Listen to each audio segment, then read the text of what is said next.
Bienvenidos a Siempre hará falta pensar, el espacio donde la filosofía nos guía en la búsqueda de respuestas a los desafíos educativos de nuestro tiempo.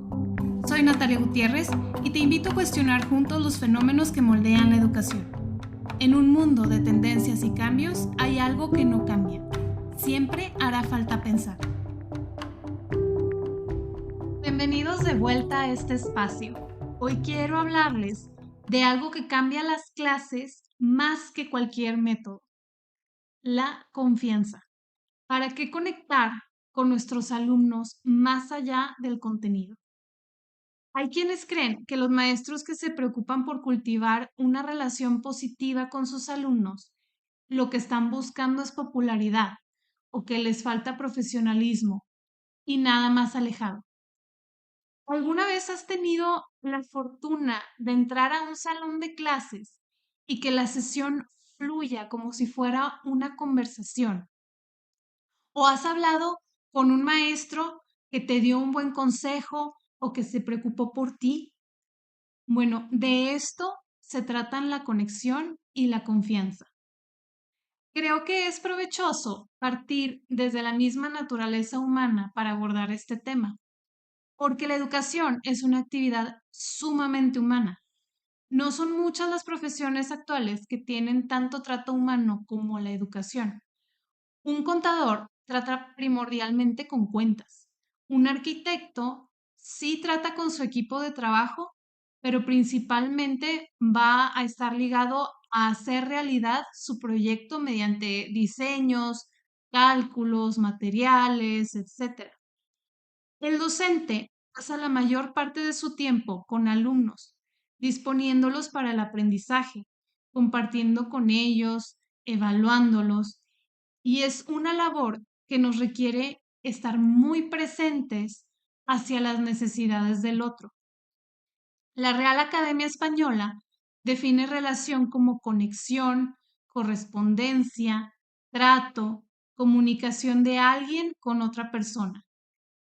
Entonces, desde el momento en que los alumnos entran al aula y nos comunicamos con ellos, incluso para decir buenos días, ya entablamos una relación con ellos. No es entonces deseable que sea una relación provechosa, que sea una relación que precisamente nos ayude a colaborar, ellos con nosotros y nosotros con ellos, para los fines educativos. Los alumnos no son máquinas. Nuestro trabajo no consiste en alimentar una base de datos con información. Son humanos con sensibilidades, con sus comportamientos, con emociones, con impulsos, con voluntad y con inteligencia. Y todo esto juega un papel en las dinámicas del salón de clases. Hay quien cree que la confianza en la clase es la eliminación del reglamento, pero al contrario, las reglas establecen la estructura para poder trabajar en confianza juntos. Con las reglas, el alumno sabe precisamente a qué se atiene, qué puede esperar. La confianza no va solamente en una dirección, es un ejercicio recíproco.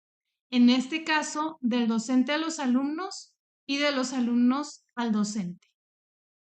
Ya en la práctica docente, quien se inclina por la conexión pronto descubre el poder de la confianza como condición de posibilidad para el aprendizaje auténtico. ¿Y a qué me refiero con aprendizaje auténtico? Es aquel que sobrepasa la frontera del examen final. Pasan los años y el alumno aún recuerda cómo su maestro le enseñó sobre los distintos ecosistemas o los países o las tablas de multiplicar o cuando le compartió una novela literaria que le cambió la vida. Pero todo esto es porque fueron capaces, como alumnos, de abrirse al conocimiento. Y para esto es porque alguien los ayudó a abrirse. ¿Cómo sembrar este tipo de confianza en las clases? Immanuel Kant hablaba de cómo el respeto por la autonomía del alumno implica confiar en su capacidad de pensar. Y esto cambia la forma de enseñar. Los alumnos deben de saber que no estamos ahí para darles respuestas, que no venimos a dictarles un sistema de creencias que ellos van a tener que aceptar. Vaya, ni siquiera deseamos influir en sus conclusiones o en sus creencias. Venimos a descubrir juntos, a lanzar preguntas que nos guíen en una búsqueda para comprender el mundo y a nosotros mismos, así como hacía Sócrates. Podemos visualizar esto como que las preguntas que lanzamos son semillas fértiles y la capacidad de pensar de los alumnos es el suelo lleno de nutrientes que recibe la semilla y la va a hacer germinar.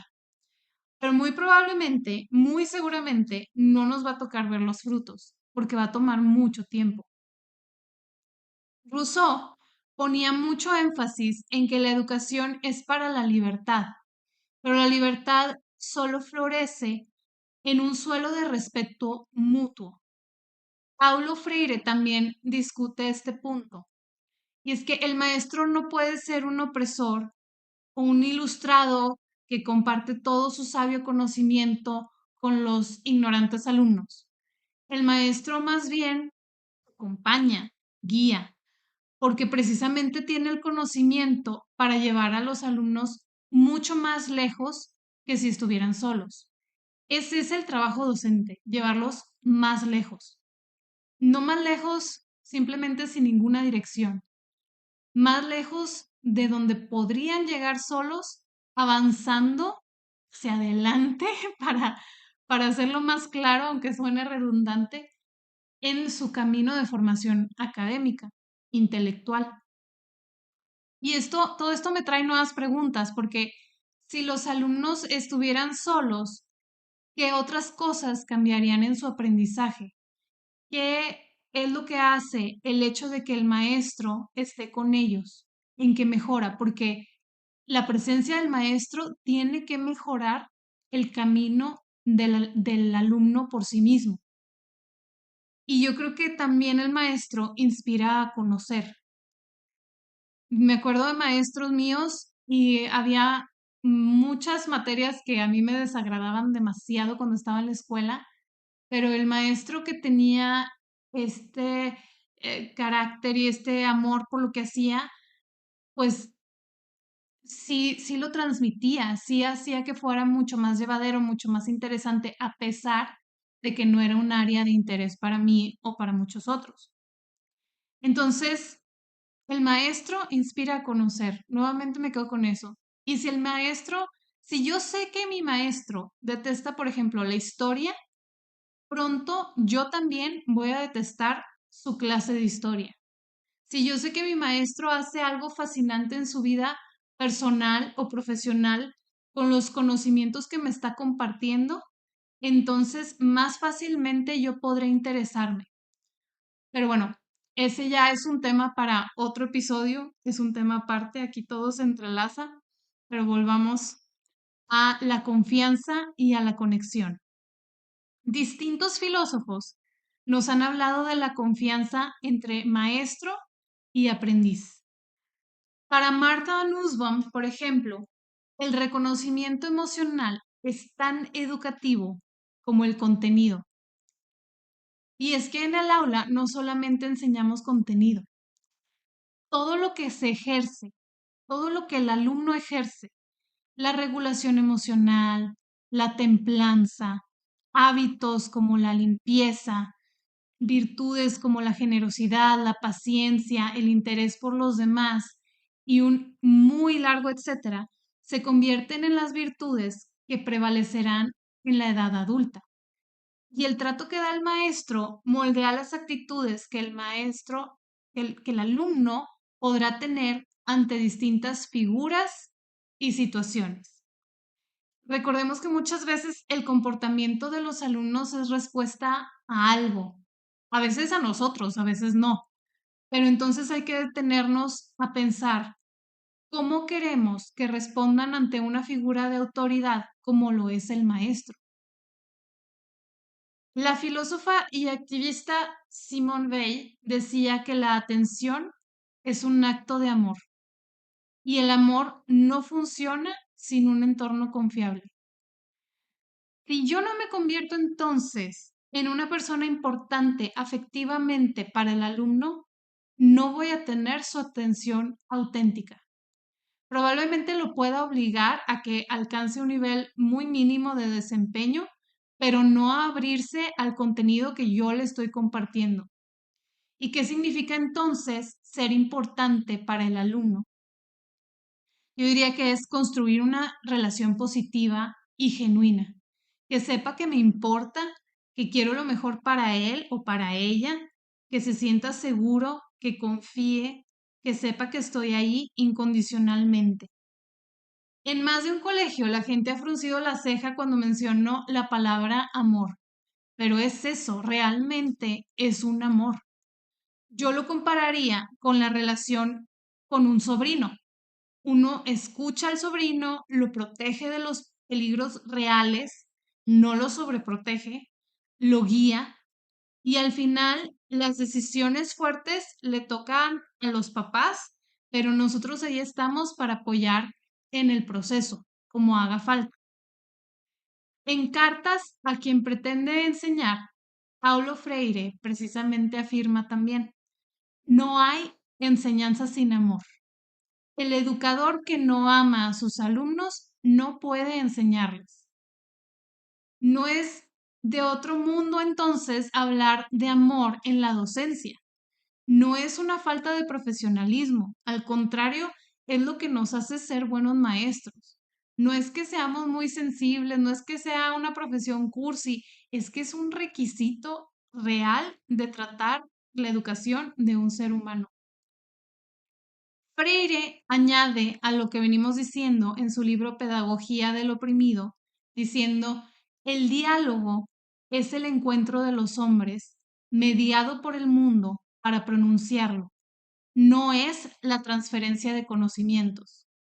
No es una mera transferencia de conocimientos. Entonces, vale la pena atrevernos a entrar en un verdadero diálogo, de escuchar a los alumnos, de cuestionar sus certezas, precisamente para llevarlos más lejos, que avancen más, porque eso es lo que nos toca. María Montessori hablaba del salón de clases como uno de los escenarios donde se construyen la autoestima y la autonomía de los niños. Y decía que los niños desarrollan responsabilidad no por obligación, sino por la libertad y confianza que les damos.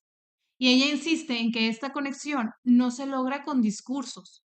No es nada más decirle al niño, aquí estoy, confía en mí, sino precisamente con verdadera presencia, con escucha, con coherencia. El maestro es ejemplo de empatía y colaboración. Por el ejemplo del maestro, el alumno aprende a colaborar con los demás y a contribuir con el mundo. Entonces, cuando confiamos en el alumno y en su capacidad de conocer y el alumno confía en nosotros para guiarlo, todo esto se refleja en que el alumno adopta esa confianza en sí mismo.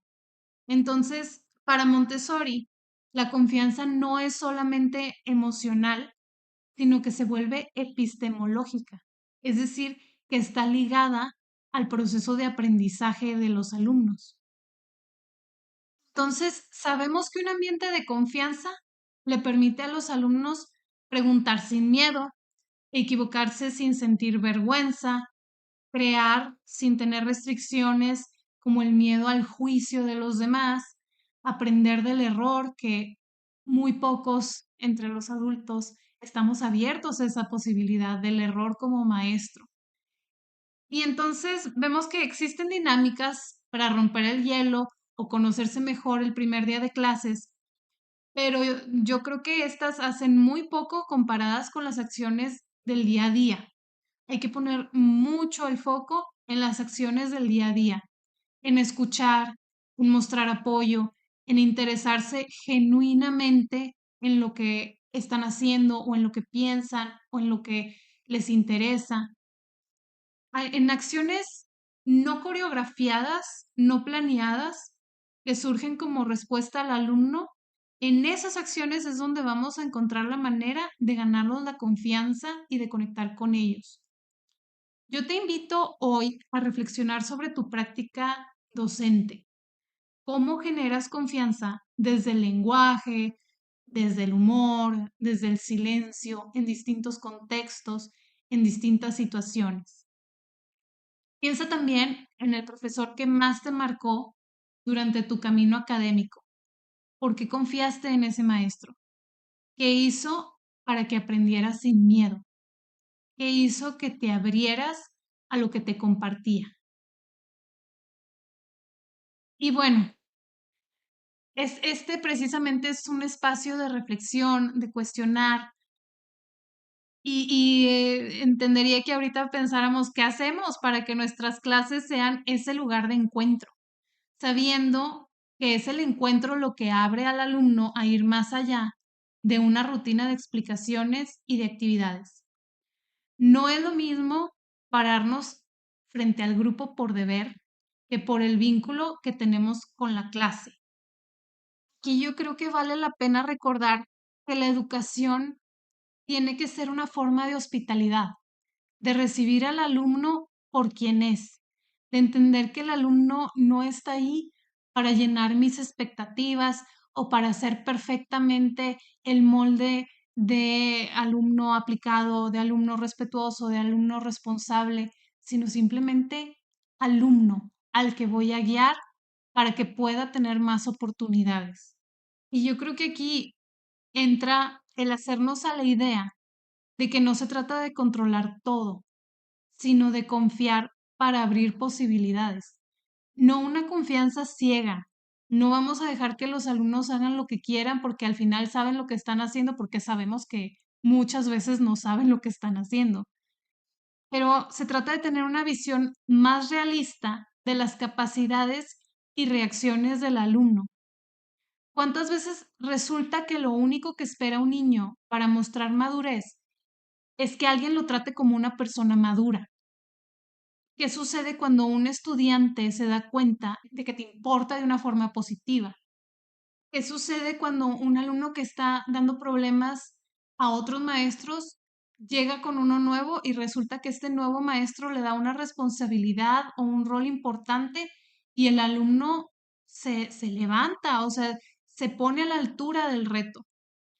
Hace poco leí en algún lugar que los mejores contenidos del aula nacen cuando alguien siente que puede hablar sin escudo. También esta parte de salirse del guión de vez en cuando en la clase puede abrir la puerta a oportunidades de aprendizaje significativo.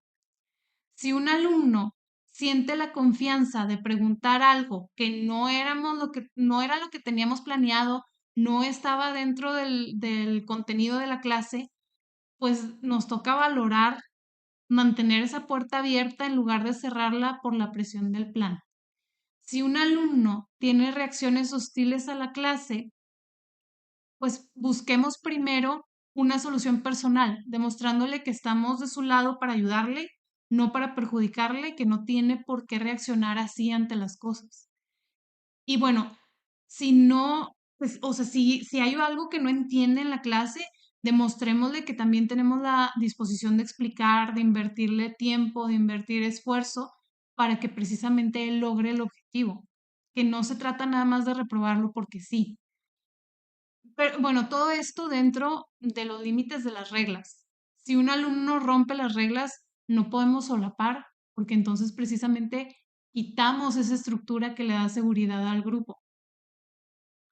¿Qué haces tú como docente para que tus alumnos sepan que pueden ser ellos mismos al aprender?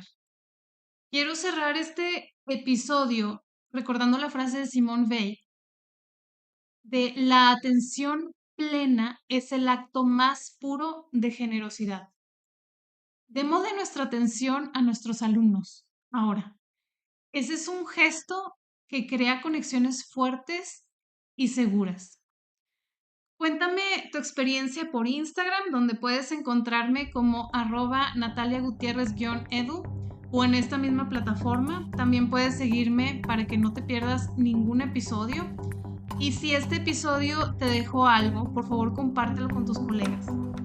Hay muchos retos, muchos temas por analizar y en todo esto siempre hará falta pensar.